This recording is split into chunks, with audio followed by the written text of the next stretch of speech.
Сайн байцгаана уу хүмүүстээ. Өнөөдрийн хичээлээрээ бид хоёртын толлын системийг үзэх болно. Хоёртын толлын системээс 10-ын толлын систем рүү хөрвүүлэх, 10-ын толлын системээс хоёртын толлын систем рүү хөрвүүлэх талаар. За тэгэхээр дараах 10-ын толлын системийг хоёртын толлын систем рүү хэрхэн хөрвүүлэх талаар бүгдээрээ ярилцгаая. За энд бол 10-ын хоёртын толлын систем нь бол харагдаж байна. За энийг бол дугаарлан тэг 1 2 эдгээр бол зэргүүд байна. Хоёрын зэргүүд. За 4 гээд. За одоо энд байгаа тоог хоёртын толлын системд бол бодох ёстой. 1-ийг үрчгэн тийм үү? 2-ын хэдэн зэрэг вэ гэхээр 2-ын 4 зэрэг байх нь байна. 2-ын 4 зэрэг. За нэмэх нь дахиад энд бол тэг гэдэг тоо байна тийм ээ. 2-ыг үрчгэн биш. Юу? Тэгийг үрчгэн 2-ын 3 зэрэг байх нэ. Үрчгэн 2-ын 3 зэрэг.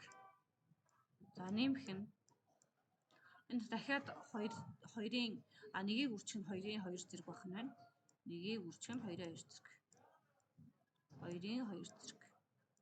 За нэмэх нь тэгийг үрчгэн 2-ын 1 зэрэг байх нь байна. Тэгийг үрчгэн 2-ын 1 зэрэг. За нэмэх нь 1-ийг үрчгэн 2-ын тэг зэрэг гэдээ дуусж байна гэсэн үг. За бүгдээрээ одоо ингэж бодчихноо гэсэн үг. 2-ын 4 зэрэг бол өөрөө 16, 16-ыг өөрчүүлээд 16 өөрөө гарна. За 2-ын 3 зэрэг бол 8, 8-ыг тэгээр өөрчүүлээд тэг өөрөө гарна. За 2-ын 2 зэрэг бол 4, 4-ийг нэгээр өөрчүүлээд 4 өөрөө гарна. 2-ын 1 зэрэг бол 2, 2-ыг тэгээр өөрчүүлээд тэг өөрөө гарна. 2-ын 1 зэрэг бол 1, 1-ийг нэгээр өөрчүүлээд 1 гарна. За одоо энэ тоонуудаа бүгдээ явах гэхээр нэмэхээр 16 дээр 4-ийг нэмээд 20, 20 дээр 1-ийг нэмээд 21 гарч ирнэ гэсэн үг. За ингээд энэ 10-ын толлын систем рүү шилжиж чинь тийм ээ. Энэ бол 10-ын толлын системийн хариу бол өөрөө гарлаа гэсэн үг. Тэгэхээр 21 гэдэг тоо бол 2-ын толлын системд бол ийм гарч байгаа гэсэн үг. За одоо бүгдээрээ энэ 2-ын толлын системээсээ 10-ын толлын системээ яг ийм гарч байгаа эсэхийг бүгд шалгацгаая. Тэгэхээр 10-ын толлын системээс 2-ын толлын систем рүү шилжүүлэхэд бол 2 хувааж байгаа гэсэн үг. Яа тэгэхээр энэ тоонууд бол 2-ын зэргүүд гэж хэлчихсэн тийм ээ.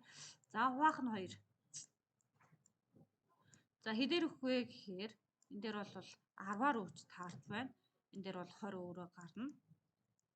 Үлдэгдлүүдийн бичнэ. Энэ дээр 1 гарлаа. Хуваах нь дахиад мөн 2 гэж бодно. 2 5-ын 10.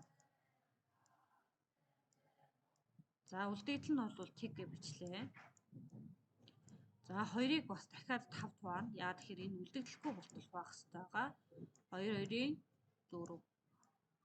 Үлдэгдэл нь бол 1 гарна. Дахиад 2-ыг 2-т хуваах боломжтой учраас 2-ыг дахиад 2-т хуваана гэсэн үг. Хуваах нь 2 1-ээр өгөөд үлдэгдэл нь бол тэг гэж гарна. За тэгэхээр хариу бол эндээс их бичигддэг байгаа. Тэг 1 1 тэг 1 бол 10-ын толлын системээс шилжүүлсэн 2-ын толлын систем гарч ирнэ гэсэн үг. Тэгэхээр энэ хариу хоёр таарж байгаа учраас энэ бол зөв юм аа гэдг нь гарч ирж байна гэсэн үг.